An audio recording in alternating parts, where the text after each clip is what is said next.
আমাদের বাড়িতে আমি আর আমার শ্বশুর দুজনে থাকতাম।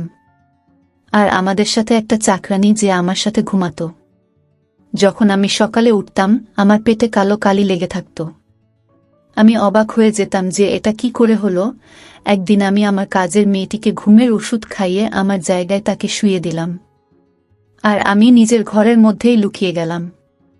আর কিছুক্ষণের মধ্যেই আমি দেখলাম আমার শ্বশুর আমাকে ভেবে সেই কাজের মেয়েটির সাথে। আজও আমার পেটে ওই কালো দাগটা লেগে আছে।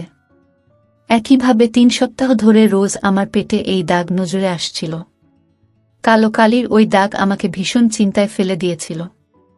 কে ছিল সে যে রাত্রিবেলা আমার পেটে এই দাগ লাগিয়ে যেত? আমি যখন গোসল করতাম তখন ওই দাগ হালকা হয়ে যেত। বন্ধুরা, গল্পটি শুরু করার আগে আপনি যদি এই চ্যানেলটি নতুন দর্শক হয়ে থাকেন তাহলে চ্যানেলটি সাবস্ক্রাইব করুন নতুন নতুন গল্প পেতে। প্রথমবার যখন আমি ওই দাগ দেখেছিলাম তো ভাবলাম যে হয়তো কোথা থেকে লেগেছে হবে, কিন্তু ওই দাগটাই রোজ আমার পেটে আমি দেখতে পেতাম। এবারও তো আমার মনে সন্দেহ আসতে লাগলো, কিন্তু আমি সন্দেহ করলেও কাকেই বা করব? আমার বাড়িতে আমি ছাড়া আর দুইটো মানুষই তো ছিল। এক আমার শ্বশুর আর দ্বিতীয় কাজের মেয়েটি যে কিনা আমার বয়সী ছিল। ব্যাপারটা কিছু এরকম ছিল যে আমার বিয়ের পরেই আমার বরকে বাইরে যেতে হয়, কেননা সে ওখানেই চাকরি করে।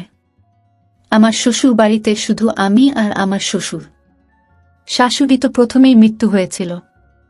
শফিকুল তার মা বাবার একমাত্র ছেলে ছিল, কিন্তু সে চাকরি করত অন্য দেশে। আর আমাকে বলতো তোমার ভিসা তৈরি করিয়ে তোমাকেও আমি বাইরে ডেকে নেব। আমার বইয়ের বাইরে চলে যাওয়ার পর আমি ভীষণ উদাস থাকতাম।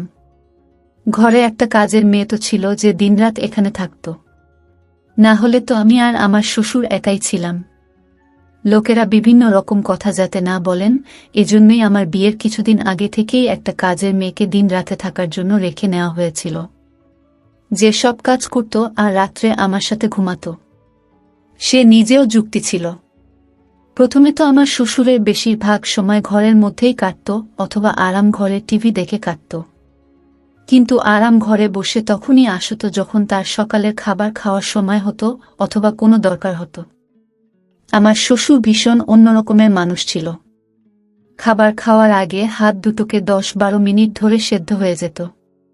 তারপর বারবার একটা হাত শক্ত আর বলতো কি জানি কোনো হাতটা ঠিক করে ধোয়া হয়েছে আর কোনটা ধোয়া হয়নি। তারপর খাবার খেতে গিয়ে টিভি দেখত, আমার সাথে বেশি কথা বলতো না। যদি কোনো কাজ থাকতো তখনই আমাকে ডাকতো, না হলে সে আমাকে কখনোই থাকতো না। আমি পুরো দিন সেই কাজের মেয়েটিকে দিয়ে ঘরের কাজ করতাম, তার সাথে কথা বলতাম। প্রথম ১.৫ থেকে ২ মাস তো আমার এভাবেই কেটে গেল। শফিকুলের সাথে আমার প্রতি ৩ দিন অন্তর অন্তর কথা হতো। আমি প্রত্যেকবার তাকে আমার ভিসার কথা জিজ্ঞাসা করতাম, কিন্তু সে বলতো যে আমি চেষ্টা করছি।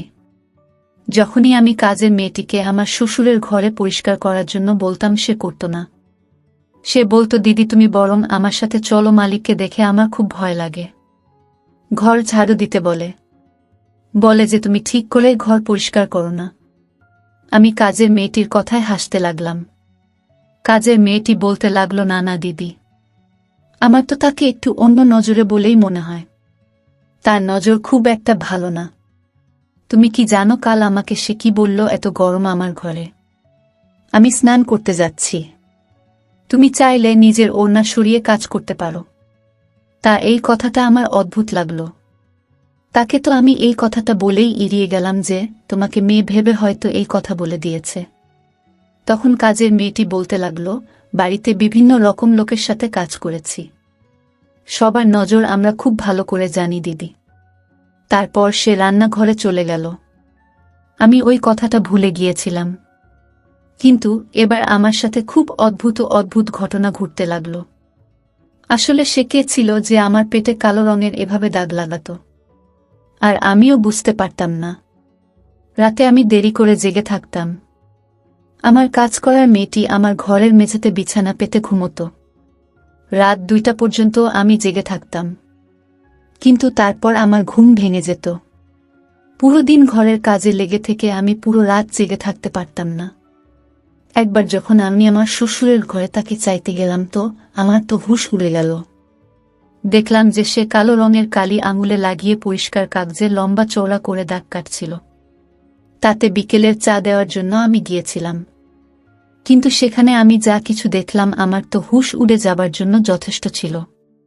যখন তার নজর আমার উপর পড়ল তখন প্রথমে তো আমি ঘাবড়ে গেলাম। তারপর আমাকে দেখে সে রেগে গিয়ে বলল, তুমি না জিজ্ঞাসা করে আমার ঘরে কেন চলে আসো? তোমাকে কি কেউ শেখায়নি যে দরজার বাইরে থেকে অনুমতি নিয়ে তবেই ঘরে ঢুকতে হয়? প্রথমবার সে আমার সাথে এরকম ভাষায় কথা বলছিল। সে কথা শুনে তো আমার গায়ের রং পুরো ফ্যাকাশে হয়ে গিয়েছিল। আমি পিছিয়ে গেলাম খানিকটা, তারপর সোজা নিজের ঘরে চলে এলাম। আমার হৃদয় তো এত জোরে জোরে স্পন্দিত হচ্ছিল যেন বাইরে বেরিয়ে আসবে। আমার পেটে লাগা কালো দাগ আমার মাথার মধ্যে ঘুরতে লাগল। তাহলে কি এই দাগটা আমার শ্বশুর? এই চিন্তা আমার মাথায় আসার সাথে সাথে আমি কেঁপে উঠলাম। এটা অদ্ভুত একটা ঘটনা ছিল। আমি ভাবলেই যেন আমার কি রকম একটা অনুভূতি হতো। প্রথমে তো এই কথাটা মেনে নিতে আমার মন বারবার মানা করেছিল, কিন্তু একটানা বদলে যাওয়া সত্যি হলো এই যে আমার পেটে এই দাগটা হতেই থাকত, আর আমার শ্বশুর ও সেই রঙের কালি সাদা কাগজে আঁকিবুকি কাটত। একবার আমি আমার ঘর থেকে বেরিয়ে রান্নাঘরে গেলাম। তখন আমার শ্বশুর কাজের মেয়েটির একদম পিছনে দাঁড়িয়েছিল। মেয়েটি তো ভীষণ মন দিয়ে বাসন ধুতেছিল, আর শুধু এতটা তার কাছে এসে গিয়েছিল, হয়তো কয়েক ইঞ্চি দূরত্ব ছিল। আমার এই ব্যাপারটা খুব অদ্ভুত লেগেছিল। এর মানে ওই কাজের মেয়েটি কি সেদিন ঠিকই বলেছিল যে আমার শ্বশুরের নজর আর তার মানসিকতা ঠিক নয়? আমি রান্নাঘরে চলে গেলাম আর আমি আমার শ্বশুরকে বললাম, বাবা আপনি এখানে কি করছেন? কারণ আমি আজকের আগে কখনো তাকে রান্নাঘরে দেখিনি। সে আমায় আওয়াজে খুব বাজেভাবে ঘাবড়ে গেল। আমাকে রান্নাঘরে দেখে একটু অন্য রকম মনে হলো তাকে।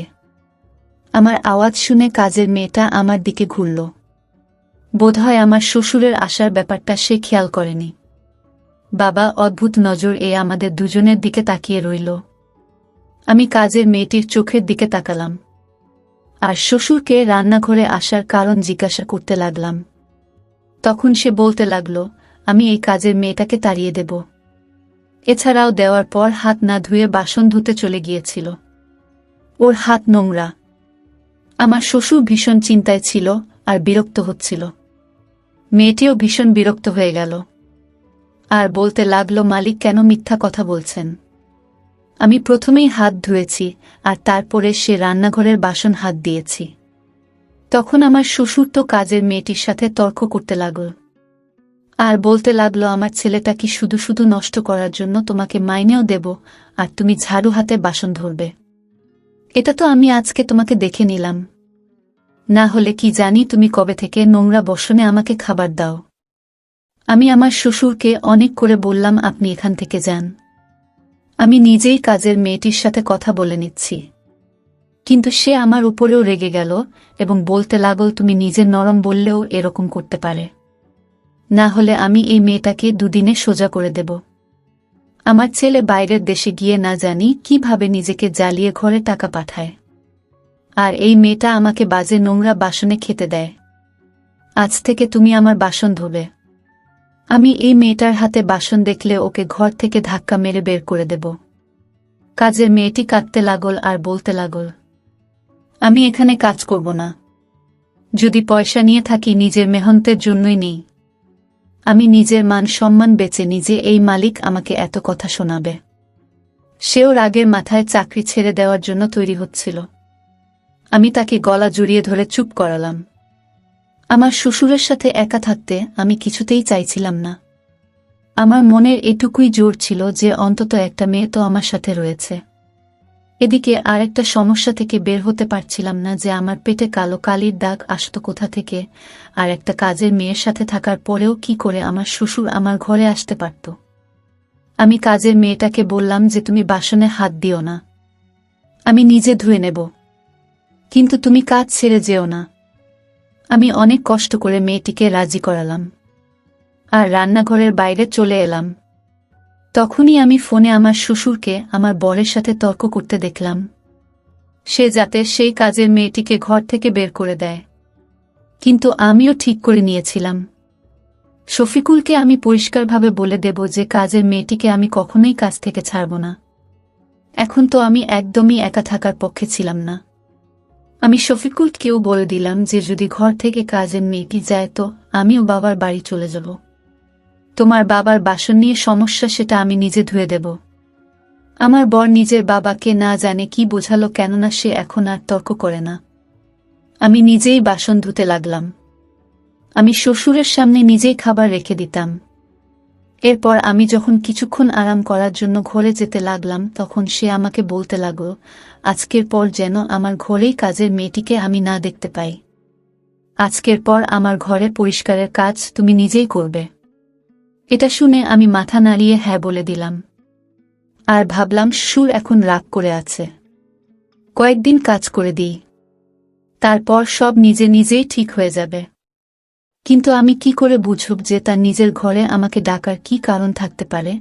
আমি যখন আমার শ্বশুরের ঘরে জিজ্ঞাসা করে ভিতরে গেলাম যাতে তার ঘরের পরিষ্কার পরিচ্ছন্নতার কাজ করতে পারি, তখন সে আবার কালো কালির মধ্যে আঙুল ডুবিয়ে বসেছিল আর আরেকটা সাদা কাগজের উপর আঁকিবুকি কাটছিল। আমাকে দেখে সে সবকিছু আলমারির মধ্যে ঢুকিয়ে দিল আর নিজে সোজা হয়ে বসে পড়ল। আমি বললাম, বাবা আমি ঘর পরিষ্কার করে দিই। তখন সে বলতে লাগল, হ্যাঁ করে দাও। আমি তার বিছানার চাদর বদলে ঘরে ছাড় দিতে লাগলাম, কিন্তু সে বারবার আমার দিকে তাকাচ্ছিল। একবারও সে আমার দিক থেকে নজর সরায়নি। আর যদি সে এভাবেই একভাবে আমার দিকে তাকাতে থাকে, তাহলে আমি কখনোই ভালোভাবে আরাম করে কাজ করতে পারবো না। ঘাবড়ে গিয়ে আমার হাত কাঁপতে লাগল। বন্ধুরা, আজকে এই পর্যন্তই। গল্পটির বাকি অংশ বলবো আগামীকাল। তো যারা আমাদের এই চ্যানেলটি নতুন দর্শক, তারা চ্যানেলটি সাবস্ক্রাইব করে আমাদের সাথে থাকুন। ধন্যবাদ।